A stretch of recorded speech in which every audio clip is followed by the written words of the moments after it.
This channel does not promote any violent, harmful, or illegal activities. All content provided by this channel is meant for an educational purpose only. বাহ এবার হয়েছে স্বাদ। হ্যাঁ, অপূর্ব স্বাদ। এমডিএচ এর চাঙ্কি চাট মশলা জীবনে আসল স্বাদ জাগলো। আসল মশলা এসএস এমডিএচ।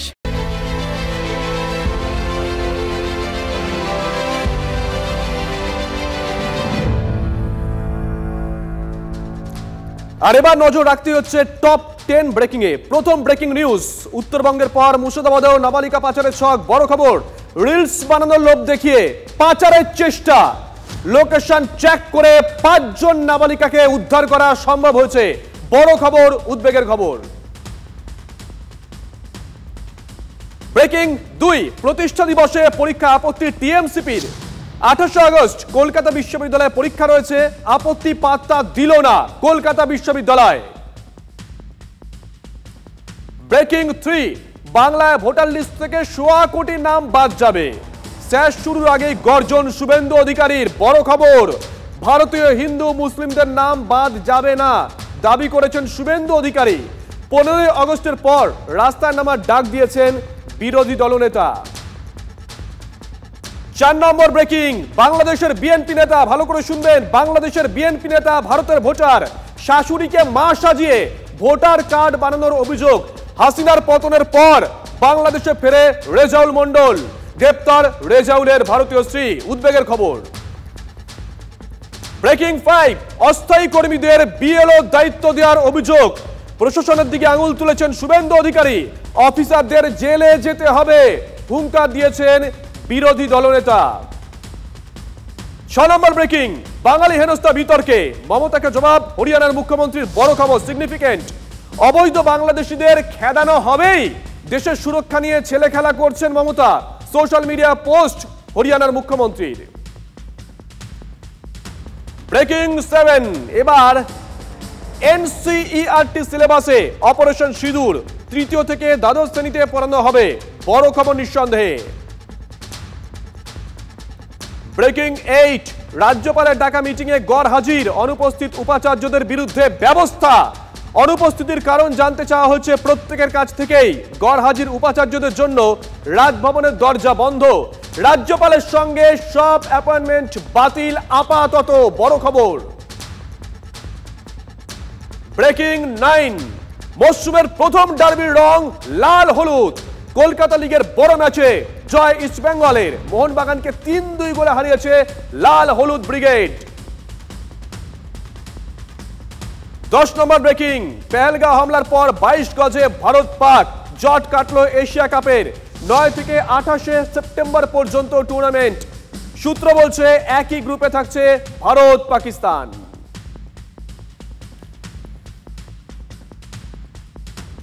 সূর্য অস্ত গিয়েছে। পূর্ব মেদিনীপুর জেলার কাঁথির পিছাবনি এলাকার ক্লাস 9-এর ছাত্র বছর 15 সূর্য মান্না শুক্রবার গলায় দড়ি দিয়ে নিজের বাড়িতেই আত্মহত্যা করেছে। অত্যন্ত বেদনার খবর। আমাদের এইটা আপনাদের সামনে পরিবেশন করতে কারণটা বলতে আরও খারাপ লাগছে। কারণটা কি জানেন? উদ্ধার হওয়া সুইসাইড নোটে লেখা আছে, কি লেখা আছে? বাবা, আমি তো কোনো ভুল করিনি, আমি ওই মেয়েটাকে চিনতামই না, আমার জন্য তোমাকে অপমানিত হতে হলো। এইটা সূর্য লিখে গেছে। কি লিখেছে সুইসাইড নোটে? ক্লাস 9-এর পড়ুয়া, বাবা, আমি কোনো ভুল করিনি, ওই মেয়েটাকে আমি চিনিই না, আমার জন্য তোমাকে অপমানিত হতে হলো।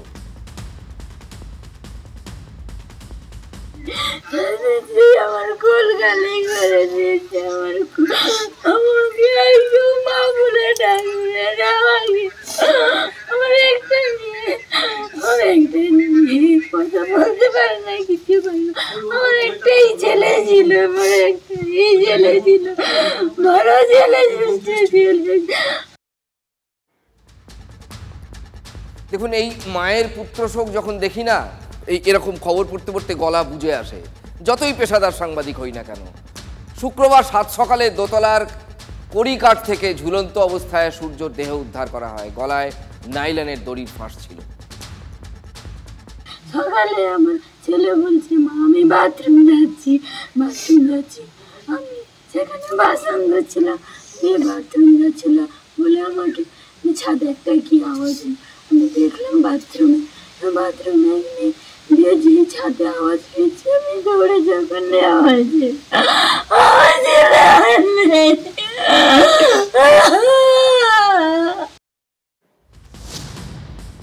কত স্বপ্ন থাকে মায়ের, তাই না? এক নিমেষে কৈশোরে শেষ। প্রতিদিনের মতো বৃহস্পতিবারও স্কুলে গিয়েছিল সূর্য। তারপর ইংরেজির বই আনতে একটা বন্ধুর বাড়ি যায় সে। হঠাৎ বাড়িতে ফোন আসে স্কুলেরই ক্লাস 8-এর ছাত্রীকে কিছু খারাপ কথা মানে কটূক্তি করার অভিযোগে সূর্য এবং তার এক বন্ধুকে পিছাবনি বাজারে প্রকাশ্যে আটকে রাখা হয়েছে এবং হেনস্থা করা হচ্ছে। আমাদের কাছে একটা কল আসে, বলছে আপনার ছেলেকে এখানে আটকে রেখেছি, ওই মেয়েকে টোন্ডিং করেছিল, আটকে রেখেছি, আপনারা আসুন। প্রথম যে আমার ছেলেকে যে ধরে রেখেছিল 2-3 জন মিলে একটা ছেলেকে মেরেছে, আমার ছেলেকে ধমকি দেখিয়েছে। তখন আমার ভাইপো বলছে যে না কাকু, আমি কোনো কিছু করিনি, আমি শুধু আমার বন্ধুর ঘরে বইটা আনতে এসেছিলাম। যাদের বাড়িতে বই আনতে গেছিলো তাদের বাড়িতেও আমি গেছি জিজ্ঞাসা করতে যে সত্যিকারই কিনা। তারা মা, সেই ছেলে মাও বলছে হ্যাঁ। আর আমরা শুধু সেই ছেলেকে শুধু এটাই বলেছি, আমি বলছি বাবুরে এরকম নিয়ে তোকে হঠাৎ তোকে আঙুল তুলে বললো কেন যে তুই করেছিস? বলছে কাকু সত্যি বলছি, আমি সেই মেয়েকে চিনিও না, হ্যাঁ, আর সে মেয়ে যে এরকম কেন বলছে আমি নিজেই অবাক। ছেলে বারবার ওদেরও বলেছে যে কাকু আমি মেয়েকে চিনি না, জানি না, মেয়ের নামও জানি না। রাত্রেও খেতে বসছে বলছে বাবা আমি ভুল করিনি, খেতে বসছে বলছে খাওয়া ছুঁয়ে বলছি আমি সে ভুল করিনি, আমি সে মেয়েকে চিনিও না। সে মেয়েটা আমার মানে ছেলে জীবন নষ্ট করে দেয়, বিশেষ করে তার বাবা কী করে তার স্ট্যান্ডে বন্ধুবান্ধবকে বলে ছেলেকে আটকে রাখবো, না হলে তার বাবা সেই লোকগুলো জানলো কী করে যে এই ছেলেগুলো ছিল, তার বাবা যদি না বলতো। ওই ছাত্রীর বাবা দাবি করেছেন তার মেয়ে সবার সামনেই ছেলেটিকে চিহ্নিত করে। ধরে নেওয়া যাক সূর্য ক্লাস 8-এর তার সহপাঠিনীকে, ওই ছাত্রীটিকে কোনো একটা খারাপ কথা বলেছিল, কটূক্তি করেছিল। দেখুন, আমরা তো এটা তদন্ত সাপেক্ষ, এ পক্ষ ও পক্ষ, এ তো রাজনীতি নয়। তো প্রশ্ন হচ্ছে, যে বাচ্চাটা নিজেকে শেষ করে দিল, যাকে কেন্দ্র করে গল্পটা, এই কাহিনী, সে তো নিজেও বাচ্চা, যে মেয়েটি সেও তো বাচ্চা, কত আর বয়স। ফলে এদের মধ্যে এইরকম একটা কাণ্ডকে কেন্দ্র করে একজন মারা যাবে, যে সুইসাইড করছে, তার তো নিশ্চয়ই অপমানবোধ কাজ করেছে। সে যদি অন্যায় করেই থাকে, সে নিজেকে শেষ করবে কেন? সাধারণত যারা নিজেকে শেষ করে দেয় তারা অন্যকে শেষ করার মেন্টালিটি রাখে, নিজেকে শেষ করে না। তারপরও কি এমন কিছু হওয়া উচিত যাতে শেষ পর্যন্ত সূর্যরা নিভেই যায়? এর আগে পাঁশকুড়ায় চিপস চুরির অভিযোগে একটা ছাত্রের আত্মহত্যার কথা নিশ্চয়ই আপনাদের স্মরণে আছে। শাসন যেন কখনো নির্যাতন না হয়। কথায় কথায় এই যে নীতি পুলিশি, এটা কিন্তু না করলেই নয়, মানে অনেকের স্বভাব নীতি পুলিশি না করলেই নয়। ফল কি হচ্ছে দেখতে পাচ্ছেন তো। আমার ছেলেকে হারিয়েছি, আপনারা যেন আপনার ছেলেকে না হারান। কত বিপদ চোখের সামনে, কত প্রাণ অকালে ঝরে যাচ্ছে, দেখতে হচ্ছে আমাদের রোজ। কেউ ভাবছে কেন এগুলো হচ্ছে, কিভাবে এর থেকে বেরিয়ে আসা যায়। বাস্তব হলো সমস্যার কোনো শেষ নেই চারদিকে, সব ঠিক হয়ে যাবে, কোনো চিন্তা নেই, বিশ্বাস রাখুন, এমন কথা শুনতে শুনতে মানুষ ক্লান্ত। এগুলো মুখে বলা খুব সহজ, কিন্তু জানেন কি, এমন কত মানুষ আছেন যারা কয়েকদিন নয়, কয়েক মাস নয়, বছরের পর বছর একই সমস্যার সঙ্গে ঘর করছেন।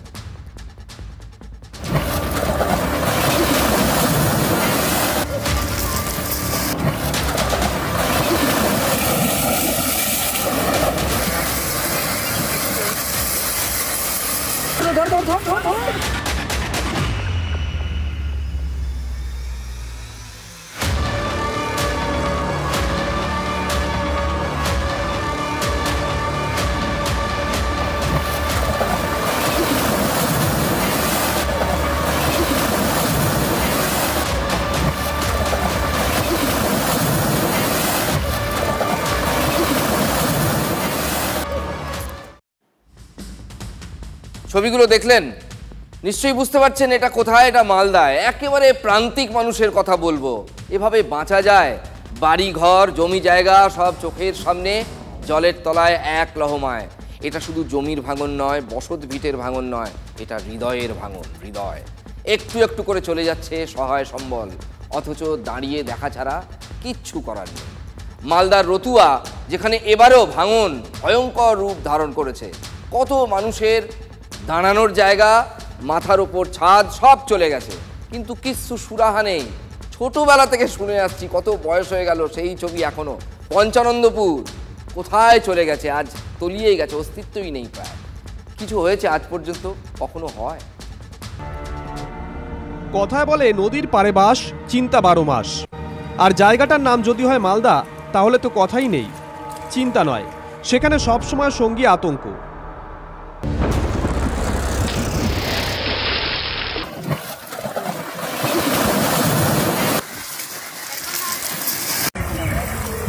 বর্ষা এলেই এই অবস্থা, বলা ভালো দুরবস্থা।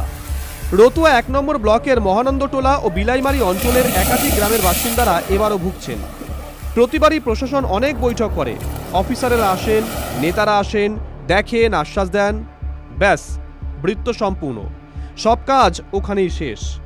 এদিক ওদিক বালির বস্তা ভরে ভরে দেওয়া হয়, কিন্তু তার পরিণতি তো জানা, সব জলে। পিকনিক মানিয়ে দেখে আবার চলে যায়। আমরা যেখানে আর সেই নদীটা কত দূর মন্দির থেকে?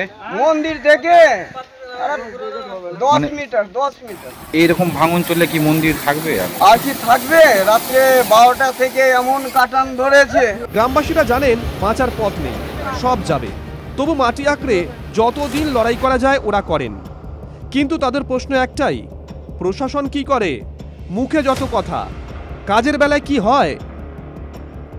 তবে এই সমস্ত প্রশ্নই সার, কারণ জবাব তারা আজ পর্যন্ত পাননি।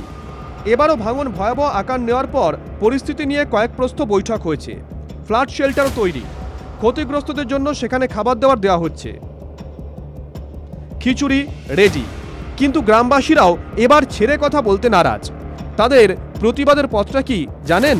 সরকার থেকে তো আপনাদের খাবার খিচুড়ি ব্যবস্থা করেছে, কি হবে বলেন, আপনি বলেন। আপনাদের তো খাওয়া দাওয়ার ব্যবস্থা করেছে। আমরা খাওয়া দাওয়ার ব্যবস্থা আমরা চাই না। যাবেন না তাহলে খেতে? না, আমরা খেতে যাব না। বস্ত ভিটাই চলে যাচ্ছে, তো আমাদের দুবেলা খেয়ে কি হবে? খাবার কি খাবো স্যার? খাবার তো বহুত পেটে খাইতেও খাওয়া যায়, মানে জায়গাটা ফুরিয়ে গেলে আর খাওয়া যাবে না। আপনারা কি আজকে খেতে যাবেন? কে? না, আমরা খেতে যাব না। না, খেতে তারা যাচ্ছেন না। প্রশাসনের ওপর ক্ষুব্ধ এই মানুষগুলো। পেটের ভাতটুকু তারা খেটে জোগাড় করে নিতে তৈরি, কিন্তু পায়ের তলায় জমি যেখানে নড়বড়ে, মাথার ওপরে ছাদ এভাবে হারাতে হচ্ছে, সেদিকে নজর কই প্রশাসনের? কি করা হচ্ছে? তারা জবাব চান, স্পষ্ট জবাব। বাড়ি ভাঙছি, বাড়ি ভেঙে ওই বাদে জমা করছি পুলিশ ক্যাম্পের কাছে। এখন বসার কোনো স্থায়ী নাই। সরকার এখনো কিছু দেখে না যে গরিব মরলো কি ফুটলো, গাং কাটলো কি হলো, এখনো কোনো সাহায্য নাই। রাতে এখন আর ঘুম নেই, গঙ্গা গিলছে সবকিছু, সেটাই দেখতে হচ্ছে। কেউ রাতের অন্ধকারে ঘর ছাড়ছেন, কেউ বা দিনের আলোয়। তিল তিল করে যে পাকা দালান তারা গড়ে তুলেছিলেন, সেই সব এখন ভাঙতে হচ্ছে নিজের হাতেই। হাতুড়ির ঘা যেন বুকের ওপর পড়ছে, কিন্তু চোখের জল ফেলার সময়টুকুও নেই। সেচ দপ্তর অবশ্য কাজ শুরু করেছে, কিন্তু প্রশ্ন ঘুরে ফিরে সেই এক, কি হয় তাতে? বর্ষা এলে বিপদ দুয়ারে করা নাড়লে তারপর টনক নড়ে, তার আগে কেন কিছু হয় না কখনো?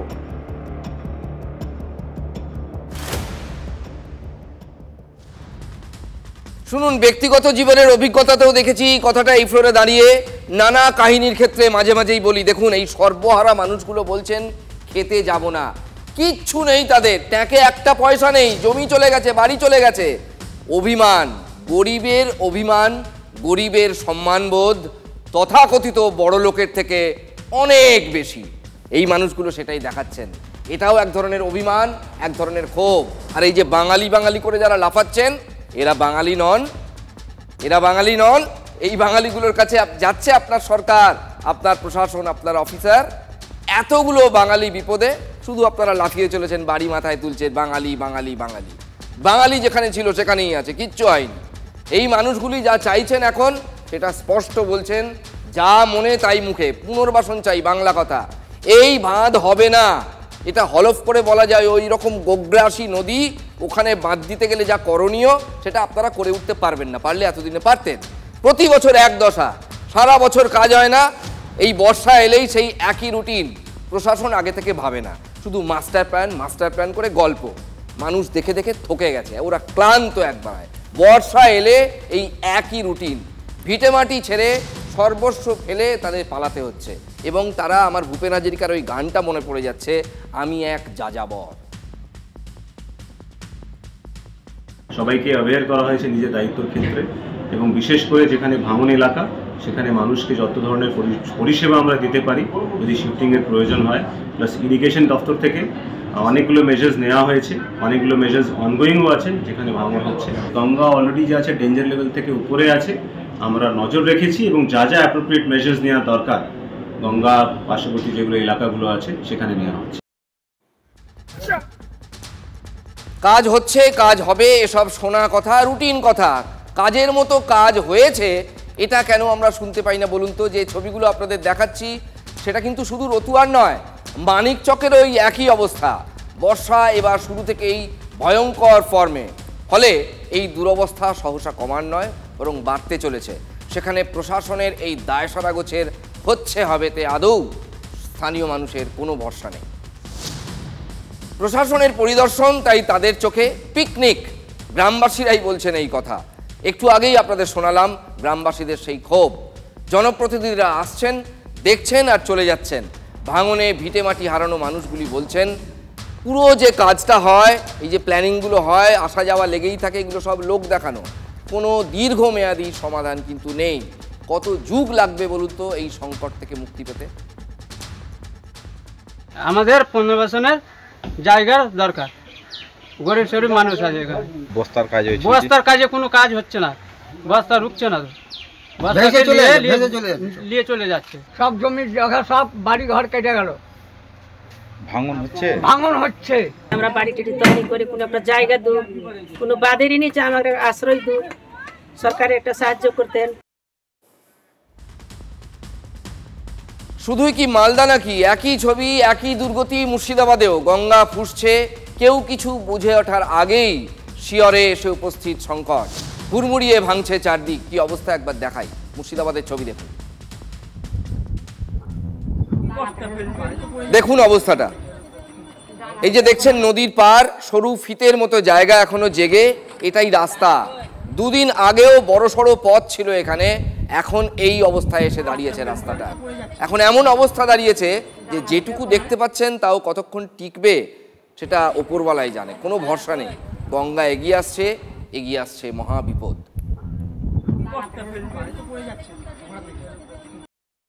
এই তো রোডটা পড়েছে, এবার তো রোড পড়ে গেল মানে আর থাকার জানিস না। রোডটার জন্য ছিলাম সাহস করে যে রোডটা আছে, কিন্তু রোডের আগে তো এর আগে যে বালিগুলো ফেললো ভালো করে ব্যবস্থা যদি করতো হয়তো থাকতো, কিন্তু সেটা তার ব্যবস্থা করলো না। না এক কাঠা জায়গায় নাই, আধ কাঠা জায়গা নাই, যে কোথায় থাকবো না থাকবো, যাবো কোথায় এখন?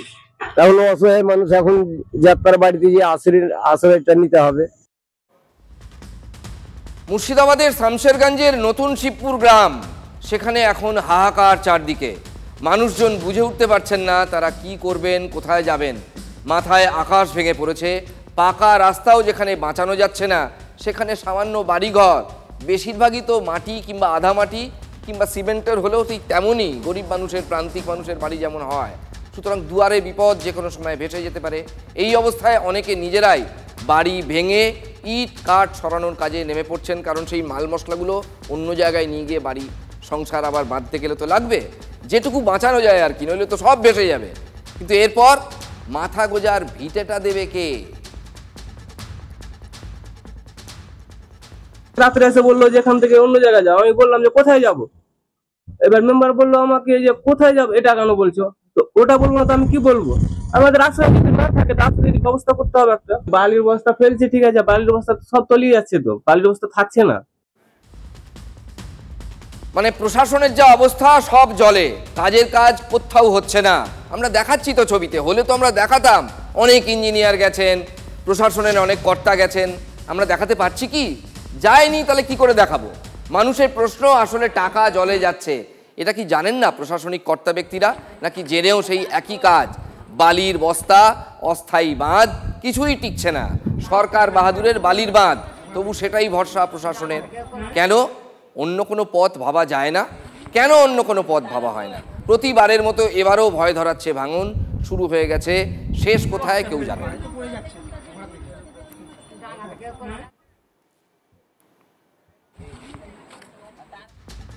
ভাঙনের শব্দ বহু বছর ধরে শুনছেন মালদা মুর্শিদাবাদের মানুষ। ভাঙনের শব্দ শোনা যাচ্ছে রাজ্যের স্কুলগুলো থেকেও। এ ভাঙন নদীর ভাঙন নয়, তার থেকেও বড় কিছু, শিক্ষায় ভাঙন। সেই বিপদের মুখে দাঁড়িয়ে আমাদের রাজ্য। বাংলা ভাষায় কথা বলায় হেনস্থার অভিযোগ, প্রতিবাদে ভাষা আন্দোলনের ডাক দিয়েছেন বাংলার মুখ্যমন্ত্রী। এই বাংলারই নীলুফা ইয়াসমিন এবছর বাংলা নিয়ে ইউজিসি নেটে গোটা দেশে শীর্ষস্থানে। আর সেই বাংলাতেই একের পর এক বাংলা মাধ্যমে সরকারি স্কুলের ভয়ঙ্কর সব ছবি। এই অবস্থায় যে কটা স্কুল চলছে সেখানকার ছবিগুলোও রীতিমতন ভয় ধরানো। 1846 সালে প্রতিষ্ঠিত হয়েছিল জয়নগরের ময়দা হাই স্কুল। শতাব্দী প্রাচীন এই স্কুলটির এখন ভগ্ন প্রায় দশা। আলাদা ক্লাসরুম না থাকায় প্রতি শ্রেণীতে বিভাগ ভাগ করারও সুযোগ নেই। নেই পর্যাপ্ত আলো বা পাখার বন্দোবস্ত। ছাদ থেকে জল চুইয়ে পড়ে, দেওয়ালের প্লাস্টার খসে পড়েছে। হুগলির গোঘাট ভগবতী বালিকা বিদ্যালয়, সেখানে ক্লাসরুমের মধ্যেই জমের জল। আবার পীর মল্লিক প্রাথমিক বিদ্যালয়ের টিনের ছাউনি থেকে বৃষ্টির জল চুঁয়ে পড়ছে। হুগলির দেওয়ানচক প্রাথমিক বিদ্যালয়ে খাতায় কলমে 20 জন ছাত্রছাত্রী নিয়ে একটি রুমে প্রথম শ্রেণী থেকে চতুর্থ শ্রেণী পর্যন্ত ক্লাস নিচ্ছেন 4 জন শিক্ষক।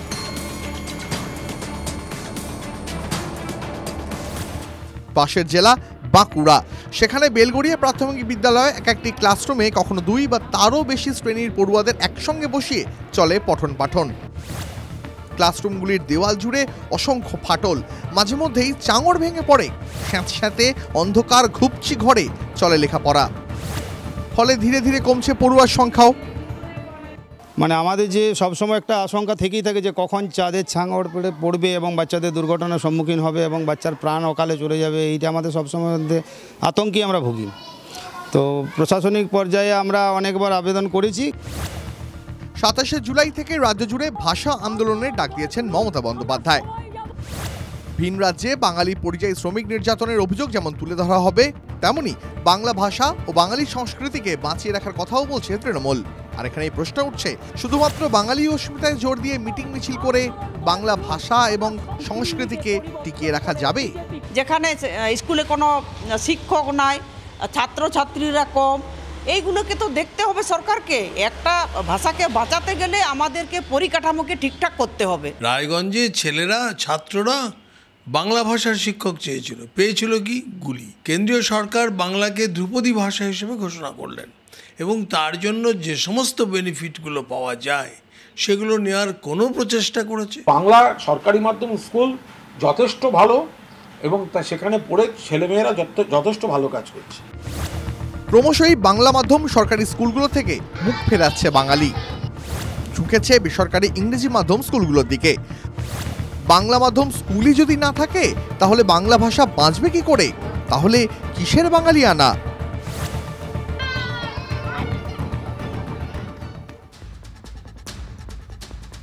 বুঝতে পেরেছেন আমরা কেন বাংলা মাধ্যম স্কুল বাঁচানোর পক্ষে এত জোরদার সওয়াল করছি? কারণ আমাদের বাপ জেঠুরা বাংলা মাধ্যম থেকে পড়েছেন, একই সঙ্গে তারা ইংরেজির দিগ্গজ ছিলেন। এইটা কিন্তু হয়, এবং অনেকে যে মনে করেন না যে ইংরেজি শেখাতে যায় না, এটা ভুল কথা।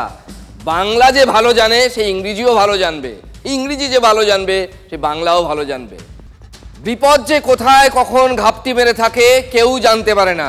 সাপের বিপদ, ভাঙনের বিপদ, রাজনীতির বিপদ, খপ্পরে পড়লেই জান কাবার। আজ ছোটকাটায় বলবো নানা ধরনের বিপদের কথা।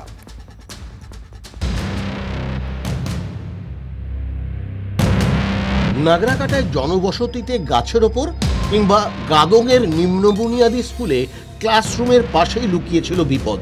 স্কুল চলাকালীন শ্রেণীকক্ষের পাশে বিষাক্ত সাপ ঘিরে রীতিমতো হুলস্থুল কাণ্ড ধূপগুড়ি ব্লকের গাদং এলাকায়। সাপটি ব্যান্ডেড ক্রেট বলেই পরিচিত।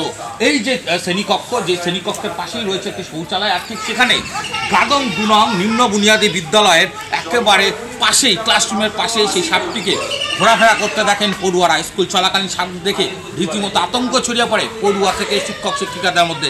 যখন আমি স্কুলে আসলাম, স্কুলে এসে আমি একটু ভিতরে টয়লেটে যাবো, তখন দেখছিলাম ওখানে সাপটা পেঁচায় গোল করে, সাপটি বাথরুমের ভিতরে একটা কোনায় ছিল। পরিবেশ প্রেমীদের ফোন করেছিলেন? তারপর ওরা আসলো, এসে সাপটা ধরে বাইরে বের করলো, বস্তা আমাদের ঢুকাইলো। বলে রাখা দরকার যে গত 3 দিনে ধূপগুড়ি মহকুমা হাসপাতালে প্রায় 34 জন সাপে কাটা রোগী ভর্তি হয়েছেন চিকিৎসার জন্য। ইতিমধ্যেই ধূপগুড়ি শহরের বিভিন্ন জায়গা থেকে গত 1 সপ্তাহে প্রায় 30টি সাপ উদ্ধার হয়েছে। রাতে ফোঁস ফোঁস শব্দ, খোঁজ করতেই দেখা গেল আম গাছের মগডালে দোল খাচ্ছে কিং কোবরা। ঘুম ছুটল নাগরাকাটা ব্লকের ভুটান সীমান্ত লাগোয়া চ্যাংমারি চা বাগানের আপার ডিভিশনের নেপালি লাইনের বাসিন্দাদের। খবর গেল বন দফতরে, কিন্তু বন দফতরে কিং কোবরা ধরার মতো কর্মী নেই।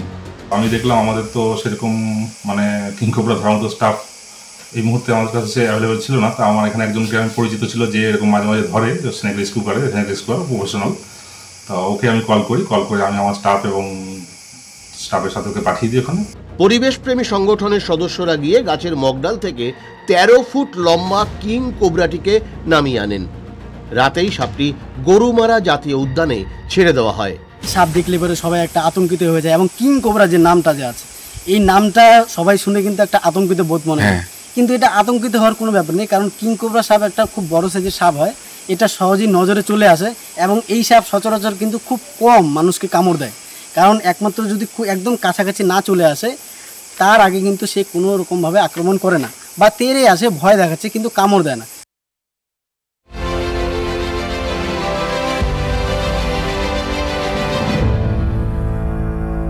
MDH চানা মশলা, এখন ছোলা হোক বা বরবটি দানা, সাদা চানা হোক বা কালো, সব রান্নাই হবে অসাধারণ।